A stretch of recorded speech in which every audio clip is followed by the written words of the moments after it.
ফরজ গোসলের নিয়ম হলো ভাই, আপনার কাপড়ে শরীরে কোনো জায়গায় যদি নাপাক লাগে, প্রথম কাজ হলো যেই জায়গায় রানে পায়ে হাত যেখানে নাপাক লাগবে বা কাপড়ে, ওই জায়গাটা আগে ধুয়ে ফেলবেন টয়লেটে গিয়ে। এক নম্বর কাজ ওইটা কি করে ফেলবেন?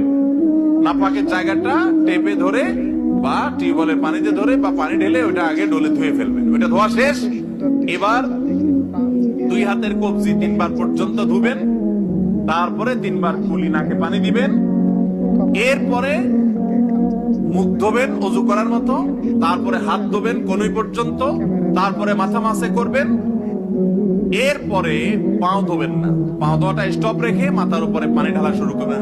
আপনার ইয়েতে নিলে শাওয়ারে আপনি ঝর্ণার নিচে মাথা দিয়ে গোসল করবেন, কাঁধে মাথায় পানি দিয়ে পুরো শরীরে ডলে গোসল করবেন। গোসল শেষ, সাবান টাবান দিয়ে সবকিছু শেষ, টয়লেট থেকে বের হওয়ার সময় বা টিউবওয়েল থেকে যাওয়ার সময় বা পুকুর থেকে